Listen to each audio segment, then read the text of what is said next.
তারপরে যদি একটু বলতেন আমাদের। এইটার উত্তর আমি বহুবার আজকে আজকে আমি কথা বলে নেই আগে। আমি আজকে শেষ সাথে আসছিলাম যে আমি দেখার জন্য যেন আইন শৃঙ্খলা বাহিনীগুলি তাদের দায়িত্বটা ঠিকমতো পালন করতেছে কিনা এটা দেখার জন্য আসছিলাম। আমরা এখানে সবাই একত্রিত হয়েছি কৃষকদের জন্য মিনি কোল্ড স্টোর উদ্বোধন করার জন্য।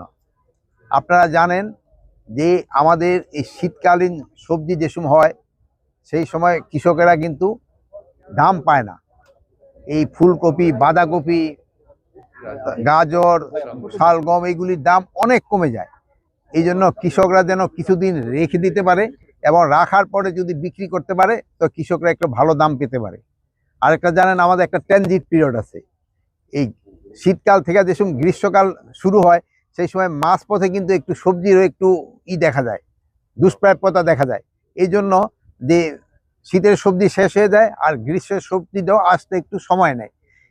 এই পিরিয়ডটার জন্য এই যে কৃষকের যে মিনি কোল্ড স্টোরেজ এইটা খুবই উপকারী হবে। এটা আমাদের প্রধান উপদেষ্টার একটা তার আইডিয়া যে কৃষকদের জন্য এটা একটা করার জন্য, এবং আমরা এবার প্রায় 100 এইরকম করার চিন্তা ভাবনা আছে আমাদের। এবং যেই সব এলাকায় এই সবজিগুলি বেশি হয় আমরা ওই সব এলাকায় করব, এই জন্য যেন কৃষক তার ন্যায্য দামটা পায়, এই পিরিয়ডটা যেন তারা কিছুদিন রেখে দিতে পারে।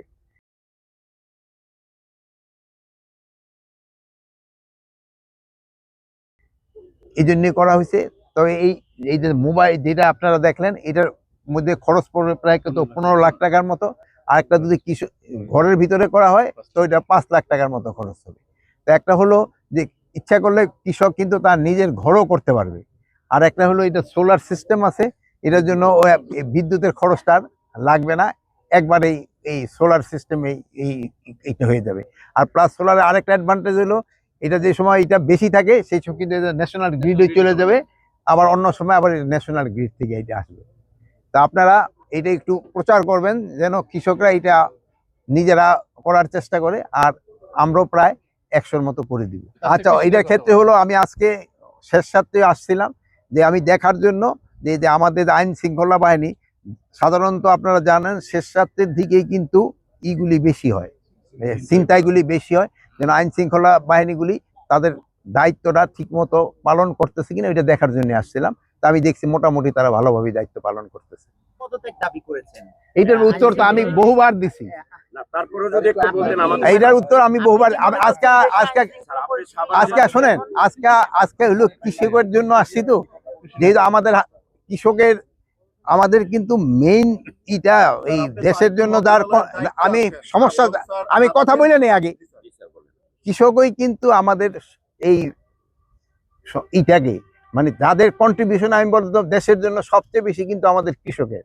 তা আমরা কৃষকের জন্য আজকে কথা বলতে চাচ্ছি।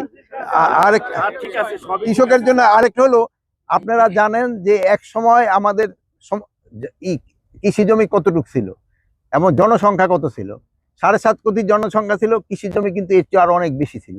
কিন্তু এখন জনসংখ্যা প্রায় 17.5 থেকে 18 কোটি হয়েছে, বাট কৃষি জমি কিন্তু কমে গেছে। তারপরেও কিন্তু কৃষকরা একটা ভালো উৎপাদন করে আমাদের কিন্তু মোটামুটি একটা স্যাটিসফ্যাক্টরি লেভেলে সবাই রাখছে। এই যে আমি বুঝতে পারছি, যেহেতু আমি তো জানি জিনিসটা। এখানে এই এলাকায় শুধু এইটা না যে এটা এলাকা যে বলে শিল্প এলাকা, এই জন্য ধরেন এটা অনেকদিন যাবৎ কেটে শিল্পেরও একটা কিন্তু অনেক সমস্যা ছিল এখানে।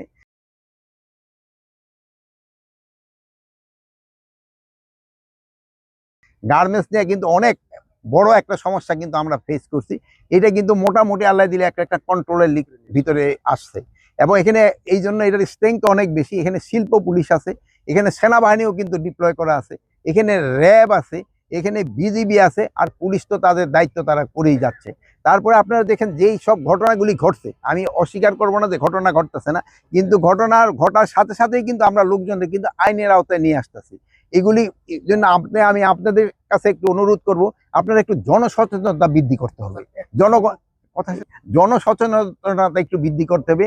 এই জনগণ সচেতন হবে। এই যে যারা এই সব কিছু করতেছে এটা তো ধরেন যে আমাদের এই পোলাপান, এগুলো কিন্তু একটু বুঝাইতে হবে যে অপকর্মগুলি থেকে তারা দূরে আসুক। আরেকটা জিনিস দেখবেন, আমাদের যে স্ট্যাটিস্টিক্স আছে এটা কিন্তু যে খুব যে আগেও কিন্তু এরকম ঘটনা ঘটছে, বাট এখন হলো যেমন ধরেন আমি যদি যেহেতু অনেক আগে এখানে আমি চাকরি করছি, আপনাকে যদি এরকম ডাকা হইতো একটা ক্যামেরা পাওয়া যাইতো কিনা সন্দেহ।